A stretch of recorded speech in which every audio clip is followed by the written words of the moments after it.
অনেকদিন পরে বাড়িতে এসে উত্তরবঙ্গের বা বগুড়ার বিখ্যাত আলুঘাটি রান্না করলাম ডিম দিয়ে। সবাই খেয়ে তো অনেক বেশি প্রশংসা করলো। ট্রাস্ট মি, এত বেশি মজা হয়, আপনারাও একবার হলেও খেয়ে দেখবেন। আসসালামু আলাইকুম, সবাই কেমন আছেন? আশা করি ভালো আছেন। আলহামদুলিল্লাহ আমি অনেক বেশি ভালো আছি। আর ভিডিওটা আমি সকাল সকাল শুরু করছি। এই তো সকালে আলুঘাটি রান্না করব ডিম দিয়ে। আলুঘাটিটা সবার এত বেশি পছন্দ হয়ে গেছে যে কি বলবো, কিছুদিন পর পরই আলুঘাটি খাওয়া হয়। তো ভাবলাম যে ডিম দিয়ে যেহেতু আলুঘাটি রান্না করবো আপনাদের সাথে একটু শেয়ার করি। তো এই তো দেখেন ডিমগুলো প্রথমে কিন্তু ডিমগুলো সিদ্ধ করে দেন। এই তো সিদ্ধ করার পর কিন্তু ভালোভাবে খোসা ছাড়িয়ে দেন, একটু একটু করে হালকা হালকা চিড়ে চিড়ে আর কি। তারপর হলুদ গুঁড়ো মরিচের গুঁড়ো দিয়ে সরিষার তেলে ভেজে নিচ্ছি।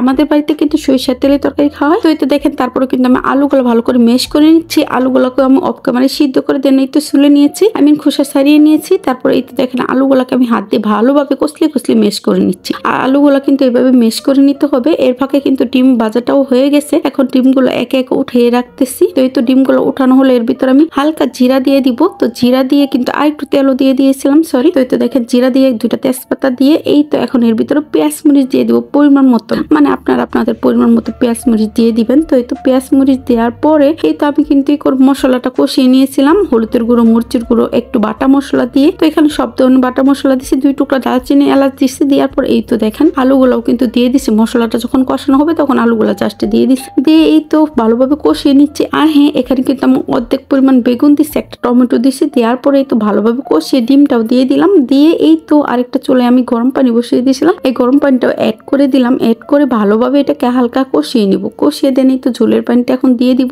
এই তো পরিমাণ মতো ঝোলের পানি দিয়ে দিলাম, যেহেতু আলু ঘাটে এটা হালকা পাতলা পাতলাই হবে, তো একটু ঝোলের পরিমাণটা বেশি দিলাম। গরম পানিটা দিলে হয় কি তাড়াতাড়ি তরকারিটা হয়ে যায়। আর এটা যেহেতু আলু ঘাটে, আলুটা একদম সিদ্ধ করা থাকে, মেশ করা থাকে, তো হতে বেশিক্ষণ টাইম লাগে না। তো এই তো গরম পানিটা দেওয়ার পরে কিন্তু বলো কষে গেছে। তারপর আমি আর এই তো ধনেপাতা দিয়ে দিলাম। দিয়ে এটাকে আর কিছুক্ষণ জাল দিব। জাল দিয়ে নামানোর আগে জাস্ট এই তো জিরার গুঁড়া দিয়ে দিব। জিরার গুঁড়া দিয়ে এটা জাস্ট নামিয়ে ফেলবো। আর এটার ফ্লেভারটা এত বেশি সুন্দর যে আমার কাছে না পার্সোনালি ডিমের যে মাছ দিয়ে বেশি মজা লাগে আলু ঘাটিটা। তো কার কাছে কেমন লাগে অবশ্যই কমেন্টে জানাবেন। আপনারা কিন্তু ডিম দিয়েও খাবেন, অনেক বেশি মজা। তো এই তো দেখেন ফাইনালি আলু ঘাটিটা হয়ে গেছে। কালারটা দেখেন জাস্ট ওয়াও, আর খেতে অনেক বেশি মজা লাগে। এখানে একটু ঝালের পরিমাণটা বাড়িয়ে দিলে আরো বেশি মজা লাগে। তো এটা কিন্তু ডাউল হিসেবেও খাওয়া যায়। তো যাই হোক, ভিডিওটি কেমন হলো অবশ্যই কমেন্টে জানাবেন। তো এই তো যখন হয়ে গেছে, এখন যেহেতু হয়ে গেছে সকাল সকাল ভাত খাবো, এর জন্যই তো একটা বাটিতে করে নিচ্ছি, আমি সার্ভ করে নিচ্ছি। তো ভিডিওটি কেমন হয়েছে অবশ্যই কিন্তু কমেন্টে জানাবেন। আর আপনারা একবার হলেও কিন্তু এইভাবে ট্রাই করে দেখতে পারেন, অনেক বেশি মজা হয়। তো যাই হোক, মেহমান থেকে শুরু করে যে কাউকে দিতে পারবেন। তো আপনারা এইভাবে কে আলু ঘাটি খান অবশ্যই কিন্তু কমেন্টে জানাবেন। মাছ দিয়ে বেশি মজা লাগে না ডিম দিয়ে মজা লাগে, তো তাও কিন্তু জানাবেন। তো যাই হোক, এই তো দেখেন আমি অনেকগুলো উঠিয়ে নিলাম, 3-4টা ডিমের মতো উঠিয়ে